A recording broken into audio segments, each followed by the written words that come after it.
La conquista de América, si bien se hizo en nombre del rey, en realidad fue fundamentalmente financiada por los propios conquistadores.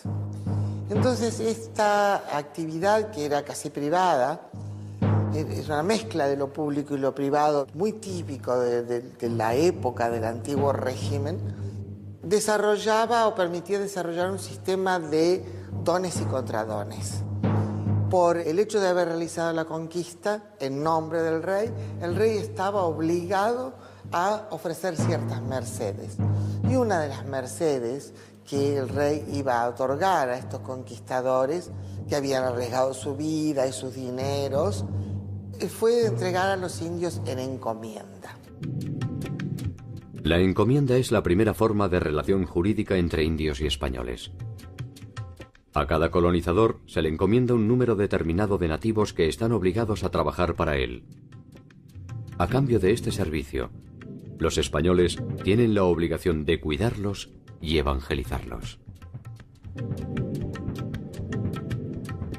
El conquistador va a recibir el tributo que debe ir al rey, el rey se lo cede y a cambio tiene que ocuparse de la salud, entre comillas, para la época, de los indígenas y sobre todo de la evangelización. Eso es la encomienda y estos señores son los encomenderos. La encomienda fue un sistema tan práctico como deficiente y no tardó en generar conflictos. Los constantes abusos de los encomenderos sobre los indígenas provocaron protestas de los abusados y reacciones de las órdenes religiosas que presionaron a la corona para restringir las atribuciones de los encomenderos. En la primera época produjo unos abusos terribles porque no solamente eran exigiéndole trabajo a los indígenas, sino parte de la producción de su economía natural y a veces una exigencia que no tenía límites. No hay que olvidar que en las Antillas prácticamente en un siglo fueron despobladas por los abusos.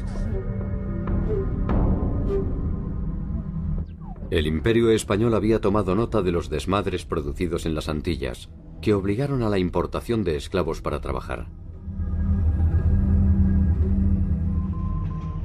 En tierra firme se intentó entonces establecer un sistema de recaudación que se basaba en las estructuras productivas preexistentes.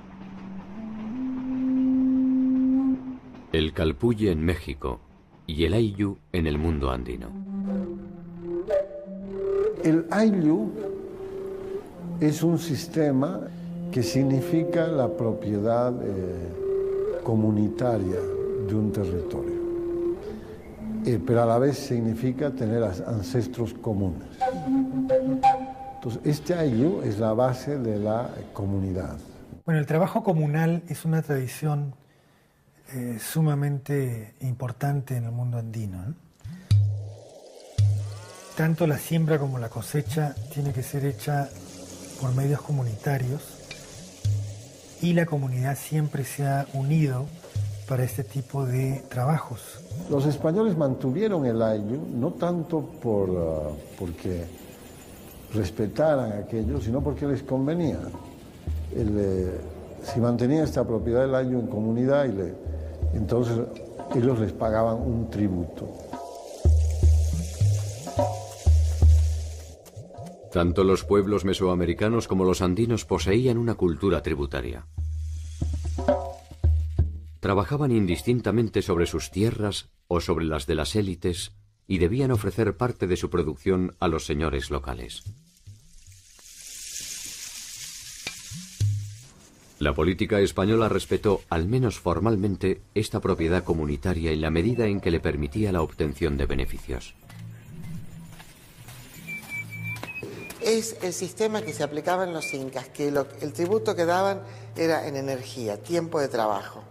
El problema es que en los incas estaba regulado.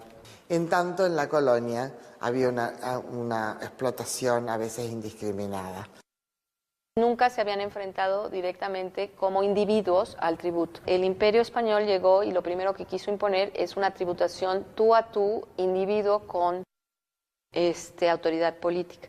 Y esto sí empezó a romper los lazos de solidaridad, de ayuda mutua que se tenían dentro de la colectividad, que se habían generado en la forma de producir el tributo anteriormente.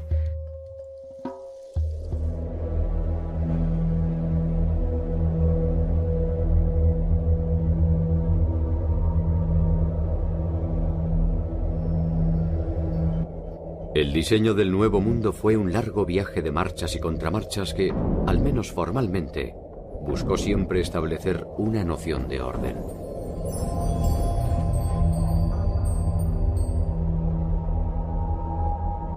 El territorio era una hoja en blanco sobre la que se podía trazar una cuadrícula perfecta. Cada uno de los solares, rigurosamente divididos por los conquistadores, eran entregados a los principales encomenderos que iniciarían así su lento y persistente camino hacia la formación de una nueva aristocracia.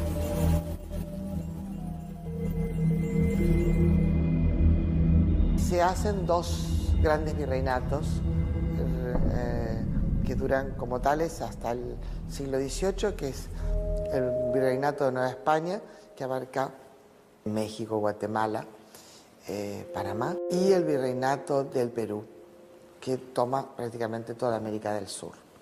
Recién a finales del siglo XVIII, en los últimos tercios, se crea el virreinato de Nueva Granada, que separa Ecuador, Colombia, Venezuela del Perú, y el virreinato del Río de la Plata, que toma todo lo que es la actual Argentina, Uruguay, Paraguay y casi buena parte de Bolivia. Estos vastos territorios exigen una organización adecuada que persigue objetivos variados. Desarticular las costumbres nativas, optimizar la recaudación y concentrar a sus habitantes para evitar rebeliones y resistencias. Finalmente, lo que la corona estableció en la segunda mitad del siglo XVI fueron los llamados pueblos de indios o repúblicas de indios, que eran gobiernos indígenas en los pueblos indígenas que tenían muchos elementos de los gobiernos prehispánicos, pero que los combinaban con los elementos del gobierno español. Los nombres de los cargos, gobernador, alcalde mayor, eran nombres españoles, pero las personas que ejercían esos cargos en muchos casos eran las mismas personas que habían ejercido el poder en tiempos prehispánicos o sus descendientes. La ciudad de Potosí está construida a 4.000 metros de altura sobre el nivel del mar. Fue fundada por los españoles en 1545, a raíz del hallazgo de una importante veta de plata en el Cerro Rico de Potosí. La plata se producía en el Cerro Rico de Potosí, se procesaba en ingenios que estaban situados en la villa. Para eso se ha construido un sistema hidráulico, el segundo más grande del mundo. Se han construido ingenios para que puedan funcionar ruedas hidráulicas, que era el único equipo prácticamente industrial. El resto ha sido trabajo manual.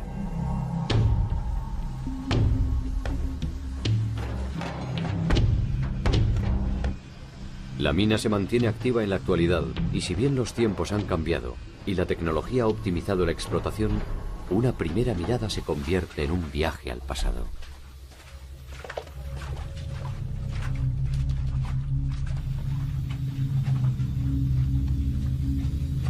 En el interior de las galerías resuenan las mismas voces, los mismos gemidos y los mismos silencios que agigantaron su oscura leyenda.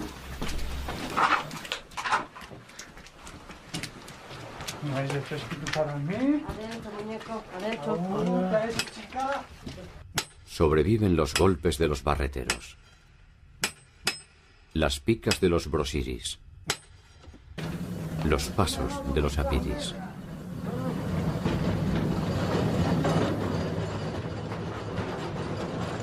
Durante el Imperio Inca, la población estaba obligada a realizar turnos de trabajo obligatorio para beneficio de los curacas locales que representaban al incario.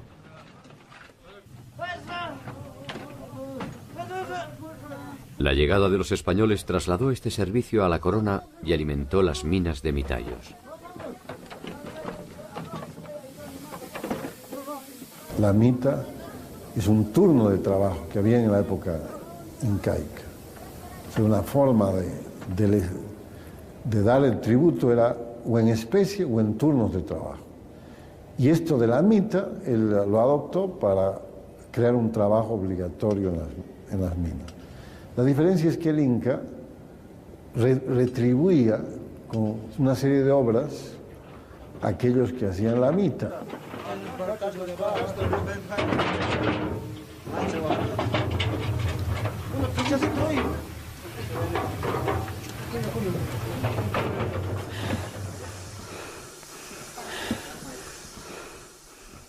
4.500 mitayos trabajaban durante una semana ininterrumpida en el interior de las minas. Al finalizar, tenían 2 semanas de descanso. Durante esas 2 semanas de descanso, esta gente se alquilaba. El mitayo se volvía minga. Y entonces esas semanas de descanso no eran en realidad de descanso. Un minga recibía mucho más dinero que un mitayo. Y de ahí era que más o menos podía tener algún beneficio, que le dé alguna ganancia a su estada en Potosí.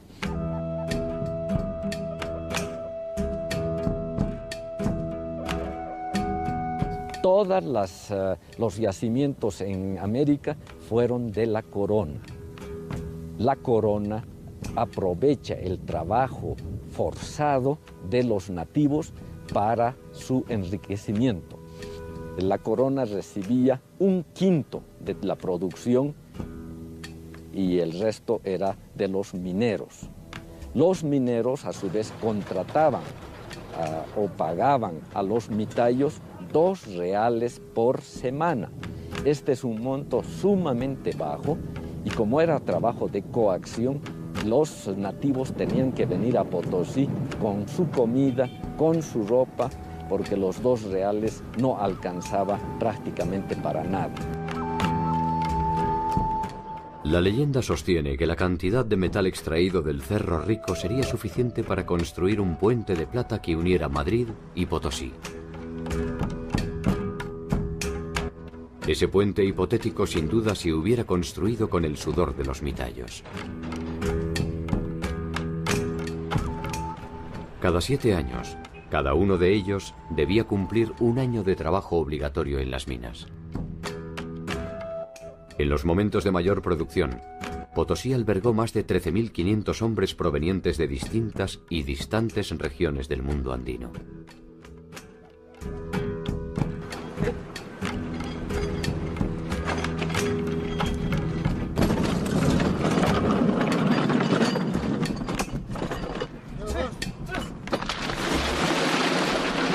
Este cerro ha contribuido con más o menos 40.000 toneladas de plata que han ido a parar a países de afuera.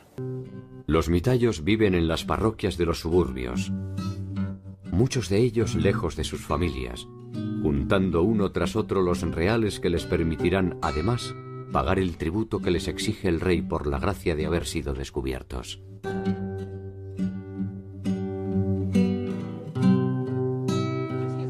Algunos tendrán la dudosa fortuna de morir por inhalación de plomo o de mercurio. Otros solo podrán derrumbarse en el carnaval de la ciudad.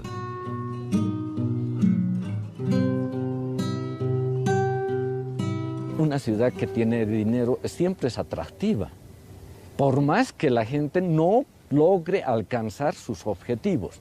Uno prefiere vivir en una ciudad atractiva, donde hay comercio, donde habían muchas festividades, se festejaba mucho, se tomaba mucho y no querían regresar ya a sus años. Entonces empieza a haber un despoblamiento de las provincias mitarias. Y nuevas formas de morir se hicieron presentes en el horizonte. Y ahí podríamos incluir al alcoholismo como enfermedad profesional. Si la gente después de cumplir su labor se dedicaba a emborracharse, el alcoholismo traía muchas complicaciones, males hepáticos, males del estómago, cirrosis. El alcohol se utilizó como forma de pago con forma de dominación.